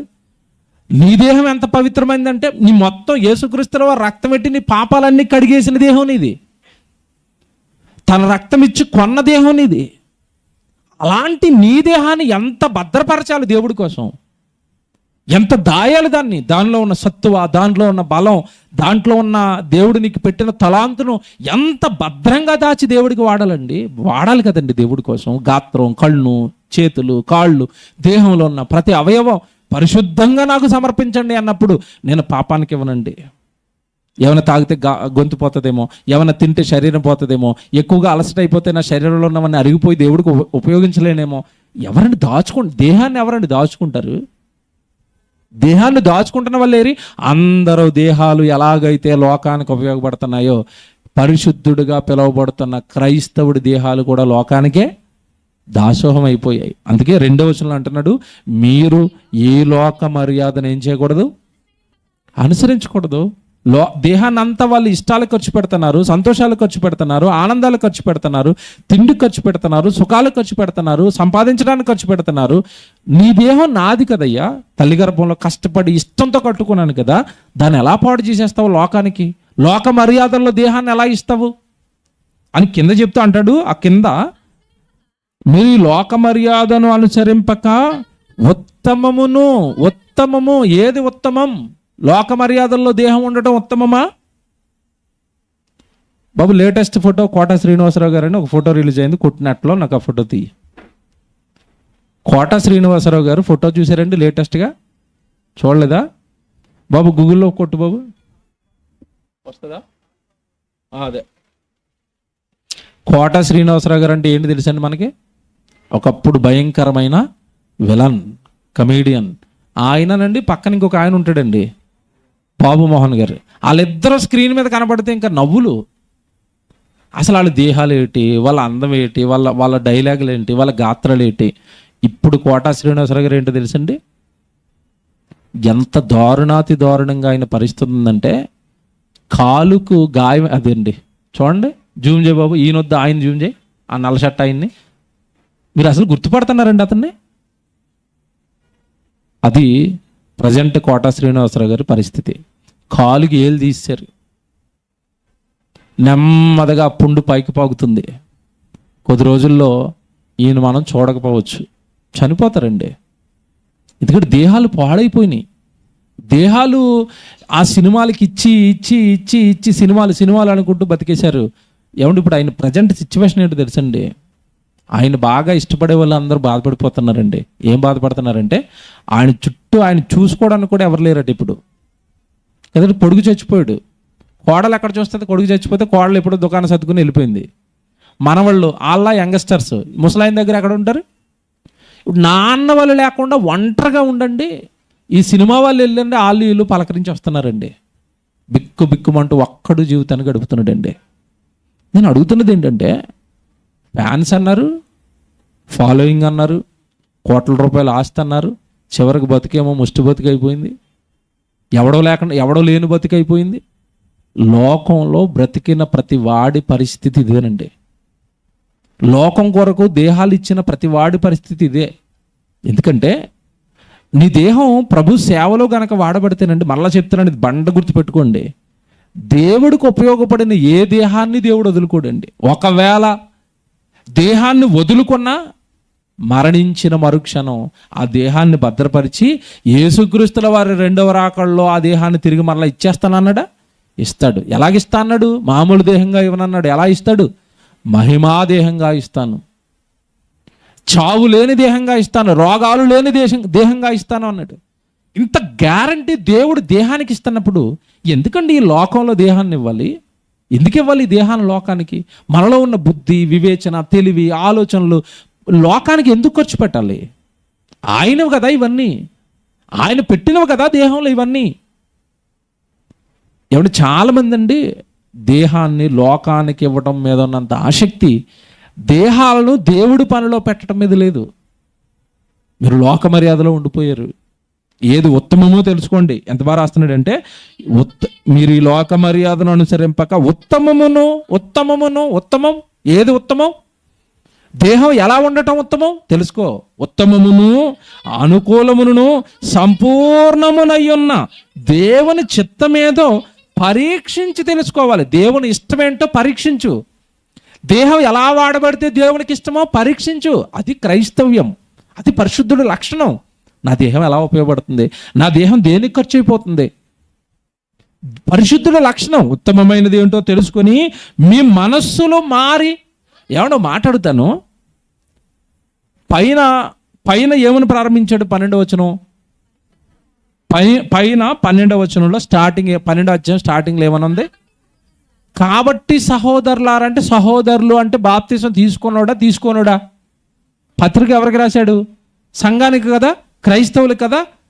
వాళ్ళకి పత్రిక రాసి కింద చివరిలోకి వెళ్ళేసరికి మళ్ళీ ఏమంటున్నాడు? మీ మనసు మారి అంటే ప్రభులోనికి వచ్చినా మనసు మారలేదా? బుర్ర పాడైపోయింది ఈ వచనం నాకు అర్థమైనప్పుడు. మీ మనస్సు మారి, ఎటు పరిశుద్ధులు బాప్తిసం తీసుకున్నవాడు మనసు ఇంకా మారలేదట. ఏ మనసు మారలేదు అంటే శరీరాన్ని దేవుడికి ఇవ్వాలన్న మారు మనసు ఇంకా రాలేదు. బాగా ఆలోచించండి, మీరు బాగా ఆలోచించుకోండి. బాప్తిస్మం తీసుకున్నాడు, ప్రభును స్వరక్షకుడిగా అంగీకరించాడు, బైబిల్ పట్టుకున్నాడు, సంఘానికి వస్తాడు, గుడికి వస్తాడు, కానీ మనసు మారలేదు. మనసు మారటం అంటే పైన చెప్తున్నాడు ఉత్తమము, అనుకూలము. ఈ శరీరాన్ని దేవుడికి ఇవ్వటం ఉత్తమం, అనుకూలం. ఈ మనస్సు ఇంకా రాలేదట. శరీరాన్ని దేవుడికి ఇవ్వాలన్న మారు మనసు రాలేదట. కొంతమందికి ఏమో వచ్చిపోతా ఉంటుంది మధ్యలోంచి, ఎందుకంటే అటు గేలం వేస్తాడు కదా. కొంతమందికి వస్తుంది దేహం ఇవ్వాలి, దేవుడి పనిలో ఉండాలని వస్తుంది. ఈలోపాడేదో గేలం వేస్తాడు. ఇస్కరియోతు యోధాగాడికి వేసినట్టు 30 వెండి నాణాల్లో డబ్బునో. కొంతమందికి అమ్మాయిని ఎరేస్తాడు. సంసోనికి ఏం ఎరేసి లాగేశాడు? అమ్మాయి పోయిందంతే, పోతుందంతే భక్తి జీవితం. అంటే మనస్సు మార్చుకోండి సహోదరుల. క్రైస్తవులు అయితే క్రైస్తవులుగా పిలువబడితే సరిపోదు, గుడికి వెళ్తే సరిపోదు. మేము మనస్సు మారాలి. ఎలా మారాలి అంటే, నా దేహము దేవుడి పనికి ఉపయోగపడుతుందా లేదా? దేహాన్ని ఇవ్వనప్పుడు పరిశుద్ధులు కాదు. మీ మనస్సు మారి నూతన మగుట వలన రూపాంతరం పొందండి. మీరు ఇంకా పొందలేదు రూపాంతరం, మీరు ఇంకా మారలేదు కంప్లీట్గా. మీకు పరిశుద్ధత అంటే ఏంటో కంప్లీట్గా అర్థం కాలేదు. ఆదివారం గుడికెళ్ళి వస్తాను, సోమవారం నుంచి శనివారం వరకు లోక సంబంధమైనవన్నీ శరీరంతో చేస్తాను, నేను పరిశుద్ధుడిని అంటే నాట్ యాక్సెప్టబుల్. దేవుడు అంగీకరించడు. మరలా చెప్తాను, దేవుడు అంగీకరించడు ఆ దేహాలను. పరిశుద్ధత అంటే కనీసం అర్థం కాలేదు. దేహాన్ని ఇవ్వటం పరిశుద్ధత అని అర్థం కాలేదు. ఎలా తీసుకుంటాడు దేహాన్ని? ఎలా లేపుతాడు యేసుక్రీస్తుల రెండో రాకడలో ఆ దేహాన్ని? నీ నోరు ఉపయోగపడిందా? నీ కళ్ళు ఉపయోగపడ్డాయా? నీ చెవులు ఉపయోగపడ్డాయా? నీ దేహంలో ఉన్న ఏ అవయవాలు నా పనిని ఘనంగా చేశాయి? ఏముంది ఆ దేహంలో నా కార్యక్రమాలు? దేవుడు బాధ అంతా ఒకటే. ఇది మీకు ఎలా అర్థమవుతుందో కానీ నాకు అర్థమైంది. ఎలా అర్థమైందంటే, దేహం నుండి వచ్చే ఫలాలు ఉన్నాయండి, దేహ ఫలాలు అంటారు. అవి నోరు మాట్లాడుతుంది, కళ్ళు చూస్తుంది. చాలామంది ఆలోచనలు ఉంటాయండి వాళ్ళ గురించి, వాళ్ళ కుటుంబం గురించి, లేదంటే వాళ్ళ పిల్లల గురించి, లేదంటే ఫైనాన్షియల్ మ్యాటర్లో వాళ్ళ ఆలోచనలు ఉంటాయి. చాలా అడ్వాన్స్డ్గా ఆలోచిస్తారండి. మరి అవే ఆలోచనలు దేవుడి గురించి ఆలోచించలేవా? అంటే ఆలోచన శక్తిని, ఆలోచన ఫలాన్ని దేవుడికి ఇవ్వలేవా? గాత్రాలు బాగుంటాయి చాలామందివి, ఆ గాత్ర ఫలాన్ని దేవుడికి ఇవ్వా? కొంతమంది శరీరాలు చాలా కష్టపడి పనిచేస్తాయండి, చాలా కష్టంతో వాళ్ళు పనులు చేసుకుంటూ ఉంటారు. మరి ఆ కష్టపడే తత్వం, ఆ ఫలం చూసావు, ఆ ఫలాన్ని దేవుడికి ఇవ్వా? నీ కోసం కష్టపడతావా? దేవుడి కోసం అయితే కష్టపడవా? చూసారా? అంటే అన్నిటిలోనూ దేవుడు దేహాన్ని చూస్తున్నప్పుడు ఆలోచించుకున్నాడు దేవుడు, ఈ దేహం నుండి ఎన్ని ఫలాలు వాడికి, ఈ దేహం నుండి ఎన్ని ఫలాలు నాకు. దేహ ఫలాలు దేనికి వాడుతున్నాం? ప్రతి ఒక్కరికి ఆ దేహంలో ఒక శక్తి, ఒక బలము, ఒక తలాంతో ఉంటుందండి. దాన్ని చాలా తెలివిగా మనిషి లోకానికి వాడుకుంటున్నాడు, తన సుఖాలకు వాడుకుంటున్నాడు, తన స్వప్రయోజనాలకు వాడుకుంటున్నాడు తప్ప ఆ దేహంలో ఉన్న తలాంతులు, ఆ ఫలాన్ని దేవుడికి ఇవ్వటం లేదు. అది దేవుడి బాధ. ఇంకొకటి ఏంటంటే, ఆ దేహంలో దేవుడికి ఉపయోగపడే ఆ తలాంతు ఏదైతే ఉందో, లోకంలో ఉన్న పాపాలకి ఈ దేహాన్ని అలవాటు చేయటం వలన ఆ తలాంతును అది ఆల్రెడీ మర్చిపోయింది, చచ్చిపోయింది. అది ఎవడు పేతురు గారు, మోషే గారి దగ్గరకు వచ్చాడు దేవుడు. మోషే, నువ్వు నాయకుడిగా నిలబడాలి, ఆ అహరోను వెంట వేసుకుని నువ్వు వెళ్ళి ఫరో ముందు నిలబడి దేవుడి మాటలు చెప్పాలి అంటే, మోషే అన్న డైలాగ్ ఏంటి చెప్పండి వెంటనే? ప్రభువా, నా గురించి నీకు తెలియదు కాదు కదా, కొంచెం నాకు లైట్గా నత్తుంది అన్నాడు. ఏమంటే మోషే గారికి నత్తుందా? నిజంగా నత్తుందా? నత్తి వచ్చిందా? చెప్పండి. మధ్యలో వచ్చింది నత్తి. ఎందుకంటే ఐగుప్తు రాజ్యంలో ఉన్నప్పుడు సకల విద్యలు నేర్చుకున్న మోషే ఎప్పుడైతే ఆ విద్యలు వదిలేసి 40 సంవత్సరాలు మేకలు వేసుకుని అడుగులో తిరుగుతున్నాడు, ఇంకెక్కడ విద్యలన్నీ ఎగిరిపోయి నాలుగు మందం అయిపోయి నత్తి వస్తుంది. మీకు అర్థమైందా? నేను బైబిల్ తీవ్రంగా ఆలోచించుకుంటానండి. నత్తున్నవాడు సకల విద్యల్లో ఏమంటే ప్రావీణుడు అయిపోతాడండి? నాకు చెప్పండి. ఇప్పుడు ముందు 40 సంవత్సరాలు ఐగుప్తు రాజ్యంలో సకల విద్యల్లో ప్రవీణుడు కదండి. నత్తున్నవాడికి సకల విద్యలు ఎలా వస్తాయో చెప్పాలి నాకు. ముందు లేదు అది. ఎప్పుడైతే ప్రాక్టీస్ చేయటం వదిలేశాడో, ఆ తలాంతును వాడుకోవటం మానేశాడో, అది నెమ్మదిగా మరుగున పడిపోయి నత్తి నాకు తిరగట్లేదండి, ఇప్పుడు ఆ ప్రసంగాలు నా వల్ల అవదండి. నేను ఇప్పుడు ప్రసంగాలు మానేశాను అనుకోండి ఒక సంవత్సరం పాటు, తర్వాత సడన్గా ఎవడైనా స్టేజ్ మీద నిలబడి ప్రసంగం మాట్లాడమంటే నేను అటు ఇటు చూస్తూ ఉంటాను. ఇక మాకే అనిపిస్తుంది, నేను రెగ్యులర్గా మాట్లాడతాను కదండి. ఏదైనా ఒక 6 రోజులు మీటింగ్లు లేక, ప్రసంగం లేక, 1 రోజుల తర్వాత ప్రసంగం చేస్తున్నాడు అనుకోండి, ఏదో మాటలు తడబడుతూ ఉంటాయి. ఏదో ప్రాక్టీస్ పోయింది. నిరంతరము ఈ సాధన చేస్తూనే ఉండాలి. ఎవరు దేవుడికి ఏ పని అయితే అప్పగించబడిందో ఆ పనిలో నువ్వు సాధన నిరంతరము నీ దేహ ఫలాలు దేవుడికి ఇస్తూనే ఉండాలి. ఆ దేహ ఫలాలు దేవుడికి ఇవ్వనప్పుడు అండి, ఆ దేహం చేసే పాపాలే లోకంలో నువ్వు చేస్తూ ఉన్నప్పుడు ఎంత బాధపడ్డాడో దేవుడు. ఓ మాట చూపిస్తాను మీకు ఎలా చెప్తే అర్థమవుతుందో, మీ స్థాయికి దిగిపోయి చెప్తున్నాను అన్నాడు దేహం గురించి. ఆ మాట చూపిస్తాను. రోమపత్రిక 6వ అధ్యాయానికి రండి. ముందు 11వ వచనం చదువుదాం, 11, 12 చదువుదాం. రోమపత్రిక 6వ అధ్యాయం 11వ వచనం చూడండి. అటువలే మీరును పాపము విషయమై మృతులుగాను, దేవుని విషయమై క్రీస్తు యేసునందు సజీవులుగాను మిమ్మల్ని మీరే ఎంచుకోనండి. మిమ్మల్ని మీరే ఎంచుకోవాలి. నేను సజీవుడండి. నా దేహంలో పాపం వెళ్ళటం ఏంటండి? నా నోట్లో పాపం ఉండటం ఏంటండి? నా చూపుల్లో పాపం ఉండటం ఏంటండి? నా చేష్టలో పాపం ఏంటండి? నా జీవితంలో జరిగే ప్రవర్తనలో పాపం ఏంటండి? ఏమంటే పాపం అంటే ఏంటో తెలుసా? బైబిల్లో మాట ఉంటుంది, నరుని కోపము దేవుని నీతిని నెరవేర్చదు. నీ కోపం వద్దు. నీ నోట్లో ఉన్న కోపం వలన, నీ హృదయంలో ఉన్న కోపం వలన దేవుడి పని పాడవుతుంది, బంధాలు పాడవుతాయి అన్నప్పుడు నువ్వు దాన్ని పట్టించుకోవడం లేదంటే, ఆ కోపంలో ఇంకా రేగుతున్నావంటే, ఇదిగో దేవుడు ఇక్కడ చెప్తున్నది అదే. నీ దేహములో పాపాన్నే యాలనిస్తున్నావు. కోపం పాపంగా మారుతుందా? మారుతుంది. దాన్ని మనం వదులుకోలేకపోతున్నామంటే మన దేహాన్ని ఏం ఏలుతుంది ఇప్పుడు? పాపమా దేవుడా? ఎంత బాగా రాస్తున్నాడో మీకు అర్థమైతే ధన్యులండి ఈ వచనాలు. అటువలే మీరును 11, అటువలే మీరును పాపము విషయమై మృతులుగాను. అంటే దేవుడికి నచ్చనివి ఏవి మీ దేహంలో ఉండకూడదు. కోపం ఉండకూడదు, అసూయ ఉండకూడదు, పగలు ఉండకూడదు, కక్షలు ఉండకూడదు, ద్వేషాలు ఉండకూడదు. ఇవేవి దేవుడికి నచ్చవండి. ఇవి ఏవి మన దేహంలో ఉన్నా మన దేహాన్ని పాపం ఏలుతున్నట్టే. కనుక ఏమంటున్నాడంటే, దేవుని విషయమై క్రీస్తునందు సజీవులుగాను మిమ్మల్ని మీరే ఎంచుకోనండి. నేను పరిశుద్ధుని కదా, క్రీస్తు బ్రతికించాడు కదా, ఈ చెడు లక్షణాలన్నీ నా దేహంలో ఉండకూడదు కదా, నా దేహాన్ని వేలకూడదు కదా, లోక ఆశలు పాపాలు నా దేహాన్ని బంధించకూడదు కదా. 12వ వచనంలో అంటున్నాడు మనకు అర్థం కావడానికి. కాబట్టి శరీర దురాశలకు లోబడినట్లుగా, అంటే మన శరీరం లోకాన్ని చూసి దేనికి లోబడిందట? దురాశ. ఆశ వేరు, దురాశ వేరు. తెలుసు కదా, రెండింటి డిఫరెన్స్ తెలుసు కదా, చాలాసార్లు చెప్పాను. ఆశ వేరు, దురాశ వేరు. మనకు ఉన్న దాంట్లో తృప్తిగా ఉండటం, చక్కగా ఆశ కలిగి జీవించటం. దురాశ అంటే ఎదురుంటోడిని, పక్కంటోడిని, పొరుగింటోడిని, అనిల్ అంబానీ చూసామనుకోండి, మనకేం కలుగుతుంది? దురాశ కలుగుతుంది. అంతే కదండి. మన మధ్యకాలంలో నేను ఆశ్చర్యపోయాను. ఎవరికో చూపించాను, బొమ్మ కూడా తీసినట్టుగా గుర్తు. ఆయన వాచ్ పెట్టుకుని తిరుగుతున్నాడండి, అనంత్ అంబానీ. వాచ్ పెట్టుకుంటే ఎవరో దాని స్క్రీన్ షాట్ తీసి కింద దాని రేటు పెట్టారు. వాచ్ ఎంత ఉంటుంది చెప్పండి, మీరు పెట్టుకునే వాచ్ ఎంత ఉంటుంది? ఎంత ఉంటుందండి? 2000 రూపాయలు వాచ్ పెట్టుకున్న వాళ్ళు చేస్తండి. ఒకడున్నాడు ధనవంతుడు మనలో, కరుణకర్ పెట్టుకుంటున్నాడట. ఈ వాచ్ నుండి 1250 అంత ఓ చెల్లి గిఫ్ట్ ఇచ్చిందండి. నాకు తెలిసి 1250, 1500, 16, 2000 లోపు ఉంటుంది ఇది. మన వాచ్లు ఏమైనా 1000, 1200, 2000 అంతే కదండి. అంతకుమించి కాస్ట్లీ వాచ్ పెట్టుకోగలమా మనం? పెట్టుకోలేమండి. వాడు వాచ్ అండి 4 కోట్లట. ఏముందిరా అని ఇంత జూమ్ చేశానండి, ఏ ముళ్ళులు తప్ప నాకేం కనపడలేదు. ఏ వాచ్లైనా లోపల తెరిస్తే ఏముంటాయి చెప్పండి, ఎంత జూమ్ చేసినా ఏముంటాయి ఇందులో? ముళ్ళులే కదా, అయ్యి ముళ్ళులే. ఏమన్నా బంగారం ఉందంటే ఏం లేదు. 4 కోట్ల. అతని పెళ్ళికండి 16,000 కోట్లు అండి ఖర్చు. 16,000 కోట్లు ఖర్చు పెళ్ళికి.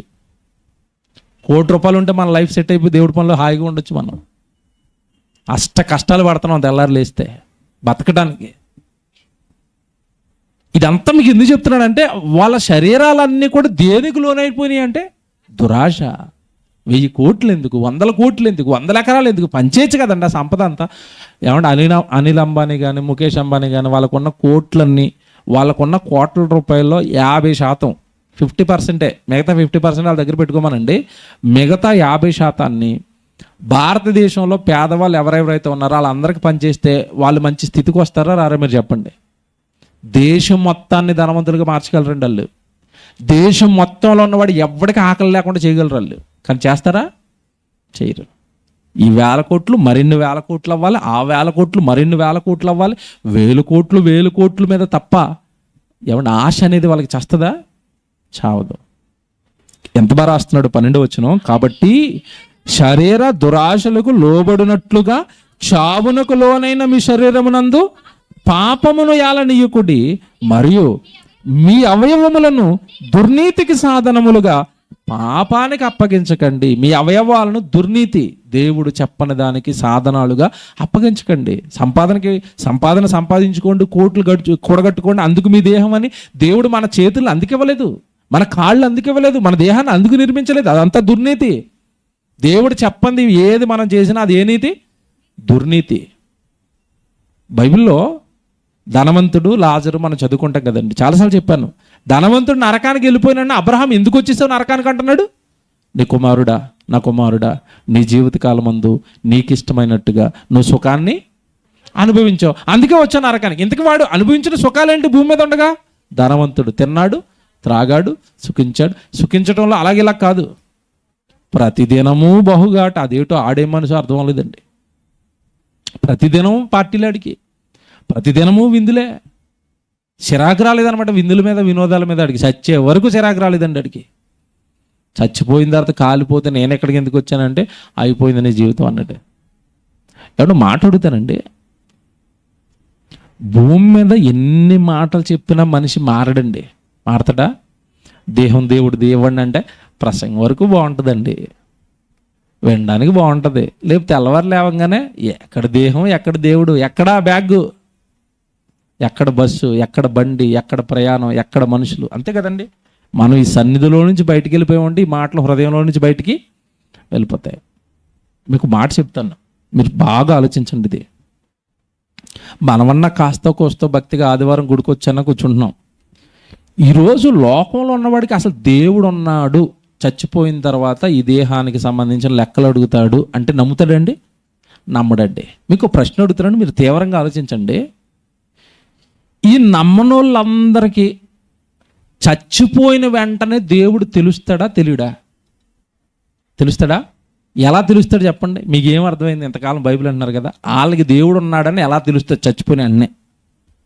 మీరు చెప్పండి, మీరు ఆలోచించండి, ఎలా తెలుస్తుంది? చచ్చిపోయిన వెంటనే దేవుడు నమ్మని ప్రతి ఓడు ఎక్కడికి వెళ్తాడు? పాతాళానికి వెళ్తాడు. పాతాళానికి వెళ్ళిపోయాడంటే దేవుడు తెలిసిపోతాడా? తెలిసిపోతాడు. ఎలా తెలుస్తాడు తెలుసా? ఆల్రెడీ ఒకడు పడిపోయాడు అందులో, ధనవంతుడు పడిపోయినప్పుడు కేకలే కానీ అబ్రహాం గారు కనపడ్డారు. అబ్రహాం గారు చెప్పారు, బాబు దేవుడు అని ఒక ఆయన ఉన్నాడు, ఆయనే జీవితం ఇచ్చాడు, ఆయనే బ్రతికిచ్చాడు. కానీ నువ్వు భూమి మీద ఉండగా, శరీరంతో ఉండగా తినడానికి త్రాగడానికి బ్రతికావు, దేవుడి కోసం బ్రతకలేదు. దేవుడి కోసం నీ దేహం నుంచి వచ్చిన కష్టార్జితంతో ఏమైనా దేవుడు పనులు చేయటం కానీ, దేవుడి కోసం బ్రతకటం కానీ నీ జీవితంలో ఎక్కడ దేవుడు కనపడలేదు, అందుకే చచ్చి నరకానికి ఇక్కడికి వచ్చావు అన్నాడు. అంటే ఆడు నరకానికి ఎందుకు వెళ్ళిపోయాడో వాడికి తెలిసిందా? తెలిసింది. ఇప్పుడు ఆడు కాలుతున్నాడు అక్కడ, సుమారు 3500 సంవత్సరాల నుంచి ఏకదాటిగా ఫ్రై అవుతూనే ఉన్నాడు. ఇప్పుడు లేటెస్ట్గా రేపు ఒకడు చచ్చిపోయాడు. ఆడు ఎక్కడికి వెళ్తాడు చెప్పండి? ఆడెక్కడికి వెళ్తాడు? వీడి పక్కకి వెళ్తాడు. వీడు పక్కకి వెళ్ళి కాలిపోగానే వీడి కోసం ఇప్పుడు మళ్ళీ అబ్రహాం గారు వస్తారా? నా కుమారుడా అనుకుంటూ వస్తాడా? ఆయనకి పని లేదేటి, పరదేశంలో రెస్ట్లో ఉన్నారు. ఇప్పుడు వీడికి ఎలా తెలుస్తుంది? వీడు కాలిపోగానే, అగ్గిలోకి వెళ్ళిపోగానే అటు ఇటు చూస్తే పక్కన ఏడుతున్నాడు ఒకడు ఉంటాడు. ఆడి దగ్గరికి వెళ్ళి ఎటు బాబు ఇక్కడ ఉన్నాం మనం అంటే అప్పుడు ఆడు చెప్తాడు స్టోరీ. ఆడికి ఎవడు చెప్పాడంటే ధనవంతుడు చెప్పాడు. ఇప్పుడు పాతాళంలో కాలుతున్న వాళ్ళందరికీ దేవుడు ఉన్నాడని, దేవుడిని నమ్మకి అక్కడికి వచ్చామని పాతాళం మొత్తానికి తెలుసా తెలీదా? తెలుసు. బైబిల్లో మీరు ఒకటి ఆలోచిస్తే యెషయా గ్రంథంలో ఉంటుంది, ప్రేతలు పడిన వెంటనే ప్రేతలు వస్తున్న వాడిని చూసి ఏం చేస్తున్నాయట? రేగుతున్నాయి. చూస్తారా? పాతాళానికి వెళ్ళిపోయామా, ఎంతటి భయంకరంగా ఉంటుందో రాసిరండి. 14వ అధ్యాయానికి రండి. యెషయా గ్రంథం 14వ అధ్యాయం వచనం చూడండి, 9.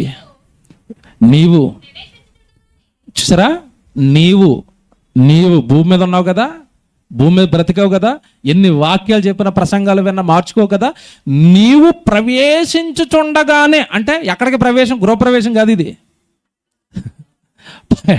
పాతాళ ప్రవేశం, నరక ప్రవేశం. ఇది గృహప్రవేశం హాయిగా ఉంటుంది, కానీ ఈ పాతాళ ప్రవేశం ఎలా ఉంటుందంటే, నీవు ప్రవేశించుచుండగానే నిన్ను ఎదుర్కొనుటకై కింద పాతాళము నీ విషయమై వాళ్ళు ఎందుకు కలవరపడుతున్నారు? మేమే తట్టుకోలేకపోతున్నాం అంటే మా పక్కకి ఇంకొకడు వస్తున్నాడు. ఇప్పుడు వాళ్ళల్లో ఏం పుడుతుందట? కలవరం. ఏటి నువ్వు దేవుడిని నమ్ముకోలేదా? భూమి మీద ఉండగా నువ్వు దేహాన్ని దేవుడికి ఇవ్వలేదా? నువ్వు లోకం కోసమే బ్రతికేసావా? ఒరే, లోకం కోసం బ్రతికినవన్నీ లోకంలో ఉన్న వాళ్ళందరూ కళ్ళ ముందు వదిలేసి వెళ్ళిపోతున్నారని తెలిసి కూడా దేవుడి కోసం జీవించలేదా?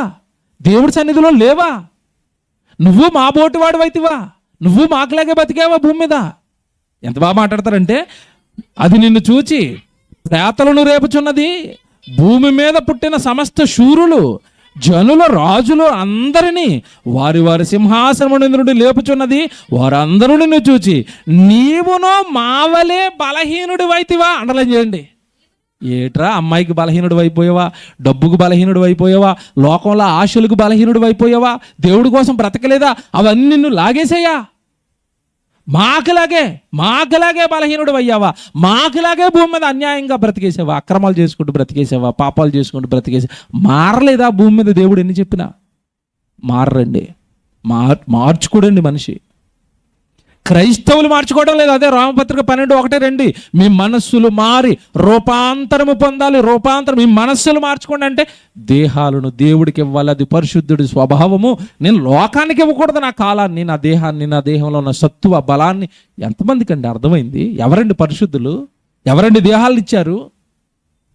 దేహాన్ని ఇస్తేనే పవిత్రుడు, దేహాన్ని ఇస్తేనే పరిశుద్ధుడు. చెప్పాను ఇందాక ఒకటి, ఈ దేహానికి పాపాన్ని చేయటం నువ్వు బాల్య దినాల నుండి అలవాటు చేసావు. ఇప్పటికైనా మనసు మార్చుకుని ఆ దేహంలో ఉన్న ప్రతి అవయవానికి దేవుడి పని చేయటం అలవాటు చేయి. నోరుంది కదా, ఏవేవో మాట్లాడేసావు, దేవుడు మాటలు మాట్లాడటం అలవాటు చేయి. దేవుడు పాటలు పాడటం అలవాటు చేయి. కాళ్ళు ఉన్నాయి కదా, ఎక్కడెక్కడికో నడిచేసావు, సువార్తగా నడవటం అలవాటు చేయి. చేతులతో ఏవో కష్టపడి చాలా కష్టాలతో పనులు చేసేసుకున్నావు కదా, ఆ చేతులతో దేవుడు పని చేయటం అలవాటు చేయి. టోటల్గా దేహంలో ఉన్న ప్రతి అవయవానికి దేవుని పనిని అలవాటు చేయండి. అలా చేస్తేనే పరిశుద్ధులు. రోమపత్రిక వచ్చేయండి 6వ అధ్యాయానికి 19వ వచనానికి చివరి మాట. రోమపత్రిక 6వ అధ్యాయం 19వ వచనం. రోమపత్రిక 6:19 మీ శరీరం యొక్క బలహీనతలను బట్టి మనుష్య రీతిగా, అంటే మీకు అర్థం అవ్వాలి కనుక మనుష్య రీతిగా మాట్లాడుతున్నాను, ఏమనగా అక్రమము చేయుటకై. చూసారా, క్రమం కాదు అది. నీకోసం నువ్వు బ్రతకటం, పాపాలు చేస్తూ బ్రతకటం, శరీరంతో నీ ఇష్టాలు నెరవేర్చుకోవటం, అది అక్రమం. మీ దేహాలను దేవుడు ఎందుకు ఇచ్చాడని రాయబడింది బైబిల్లో. మీ దేహములతో దేవుని మహిమపరచండి అంటే నీకు మహిమ తెచ్చుకునేవి, నీ ఆశలకు మహిమ తెచ్చుకునేవి, దానికి ఉన్న ఫలాలన్నీ నీ కోసం వాడేసావు. అది అక్రమం. అక్రమము చేయుటకై అపవిత్రతకును అక్రమమునకును మీ అవయవములను దాసులుగా ఎలాగూ అప్పగించితిరో. చూసారు ఈ పదం అలాగే పాపం ఎలాగైతే చేశారో అవయవాలతో అలాగే యాజ్ టీజ్గా పాపం చేయడానికి ఎంత ఇంట్రెస్ట్గా ఇచ్చారో, పాపం చేయడానికి ఎంత ఆతృతగా ఇచ్చారో, పాపానికి శరీరాన్ని ఎంత గొప్పగా అయితే అప్పగించేశారో, నువ్వు పరిశుద్ధులుగా మారిన తర్వాత, ప్రభులోనికి వచ్చిన తర్వాత అలాగే ఒకప్పుడు పాపానికి ఎంత ఇంట్రెస్ట్గా ఇచ్చావో అలాగే పరిశుద్ధత కలుగుటకై ఇప్పుడు మీ అవయవాలను, అంటే నీతికి దాసులుగా, అంటే వాక్యానికి దాసులుగా, దేవుని పనికి దాసులుగా మీ దేహాన్ని అప్పగిస్తే తప్ప దానికి అంటుకున్న పాపం కడగబడి ఆ దేహానికి ఏమి రాదు, పరిశుద్ధత రాదు. ఒకప్పుడు సినిమాలకి పరిగెట్టావు కదా, ఇప్పుడు దేవుడి సెమినార్లకి పరిగెట్టు. సినిమాల మీద ఉంది కదా ఆసక్తి ఒకప్పుడు, ఇప్పుడు దేని మీద ఉండాలి, దేవుని వాక్యం మీద ఉండాలి. మీకు అక్కడ అన్ని ఇటు ట్రాన్స్ఫర్ చేసుకోవాలి. మీకు ఏ లోపాలు ఉన్నాయో, మీకు ఏ బలహీనతలు మీకు తెలుసవి, వాటన్నిటిని ఇటు ట్రాన్స్ఫర్ చేయండి. దేహములో ఒకప్పుడు పాపాన్ని చేయించడానికి ఎంతగా దేహంతో పరిగెట్టారో, ఆయాసపడ్డారో, ఇప్పుడు దేహాన్ని దేవుడి పని వైపుకు తిప్పండి. అంతే ఆయాసం ఇప్పుడు దేవుడి కోసం రావాలి, దేవుడి పని కోసం రావాలి. వస్తుందా? ఒకసారి ఆలోచిస్తే వాళ్ళే పరిశుద్ధులు. రోమపత్రిక, హెబ్రీ పత్రిక 12వ అధ్యాయం, హెబ్రీ పత్రిక 12వ అధ్యాయం 28, 29 చదవండి. ఏమంటే ఎంత ప్రేమగా అయితే దేవుడు చెప్పాడో, ఎంత చక్కగా దేవుడు వాక్యాలు చెప్తున్నాడో, భూమి మీద ఉండగా మారమని, మారకపోతే ఎలాంటి ప్రమాదమో చెప్తున్నాడు ఇక్కడ. రోమపత్రిక 12వ అధ్యాయం 28, అందువలన మనము నిశ్చలమైన రాజ్యమును పొంది దైవ కృప కలిగి ఉందుము. నిశ్చలమైన రాజ్యం, పరలోక రాజ్యం. ఆ రాజ్యాన్ని పొందుకోవాలి. భూమి మీద ఉండగా పొందుకోవాలంటే దేహాన్ని దేవుడికి ఇవ్వాలి. పొందుకొని కృప కలిగి ఉందుము. 29 చాలా జాగ్రత్తగా చదవండి. ఆ కృప అంటే దేహాన్ని దేవుడి పనిలో పెట్టుకునే కృప. అది కూడా కృప అండి, అందరికీ దక్కదు. నీకు దక్కిందంటే నువ్వు భాగ్యవంతుడు, పోగొట్టుకోకూడదు అది. ఆ కృప కలిగి వినయ భయభక్తులతో దేవునికి ప్రీతికరమైన సేవ చేయుదుము. చూసారా, ఏమంటే సేవ అనగానే ఎవరు చేస్తారని చెప్పుకున్నారు ఇంతకాలం క్రైస్తవులు? పాస్టర్ గారు చేసుకుంటారు. మరి సంఘ విశ్వాసులు ఏం చేయాలి? మేముందండి, ఆదివారం గుడికి వచ్చి రొట్టె ద్రాక్షను తీసుకుని అలాగా మూతుడుచుకుని వెళ్ళిపోయి మేము మళ్ళా లోకంలో సోమవారం నుంచి మా కోసం బ్రతికేస్తాం కాదట. అందరూ కూడా దేవుడికి ఏం చేయాలట? ప్రీతికరమైన సేవ చేయదము. ఏలయనగా, ఎందుకంటే సేవ చేయను అంటే దేహాన్ని దేవుడికి ఇవ్వనే అంటే ఏలయనగా మన దేవుడు ఏలయనగా దేవుడు దహించే అజ్ఞానం ఎందుకు చెప్పాడు? చెయ్యకపోతే ఊరుకునేవాడు దేవుడు కాదు. స్కూల్లో మాస్టర్లు ఉంటారండి, తెలుగు మాస్టారు, లెక్కల మాస్టారు, సైన్స్ మాస్టారు ఉంటారు. అందరూ హోంవర్క్లు ఇస్తారు. కొంతమంది మాస్టర్లు, ఈ సార్ చేయలేదు సార్, రాత్రి కడుపు నొప్పి వచ్చిందని పోలేరు కూర్చో అంటాడు. లెక్కల మాస్టారు వంగడ పెట్టి నడ్డి మీద వేసేస్తాడు. ఏలయనగా ఈ మాస్టర్ హోంవర్క్ చేయకపోతే ఒప్పుకోడు, వీపు పగిలిపోద్ది. అర్థమైంది అది? ఇప్పుడు ఎందుకు చెప్పింది తెలుసా ఉదాహరణ? ఏలయనగా మన దేవుడు నువ్వు సేవ చేయను, నా ఇష్టానుసారం లోకానికి దేహాన్ని ఇస్తానంటే ఊరుకునే దేవుడు కాదు, దహించే అగ్ని. దహిస్తున్నాడు వాడిని. ఎవరిని? ధనవంతుడు. ఇందాక చెప్పిన ధనవంతుడిని దహిస్తున్నాడు. ఎందుకు దహిస్తున్నాడు?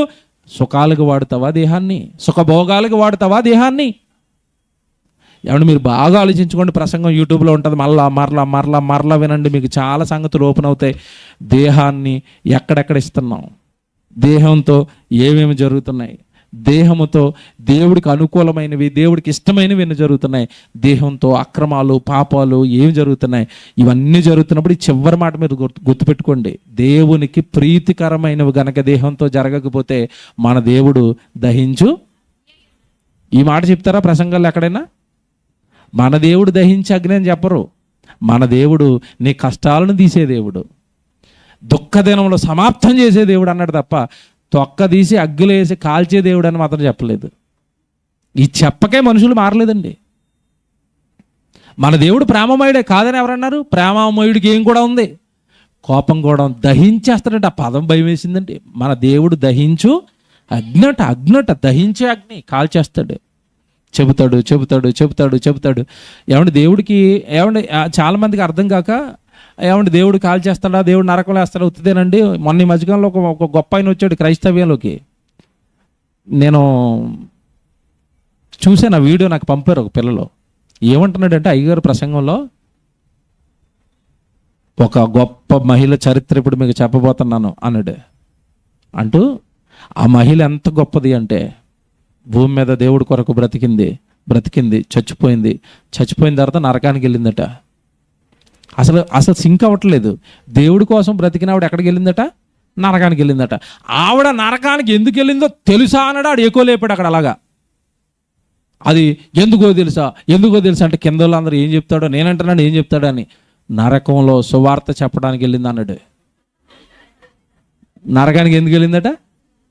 ఇటు నరకంలో సువార్త, అక్కడ నరకంలో సువార్త చెప్పి అనేక ఆత్మలు మార్చేసింది అన్నాడు. మళ్ళీ లేపుతున్నాడు వాడు ఎక్కువ. ఈ బోధలు వింటుంటేనండి అసలు నాకు విపరీతమైన కోపం. బైబిల్లో కనీసం బేసిక్స్ తెలుసారా మీకు? నరకంలో సువార్త ఉంటుందండి. నరకంలో వాక్యం చెప్పిస్తాడండి దేవుడు. ఒకవేళ చెప్పిస్తే అక్కడ వేయటం ఎందుకు?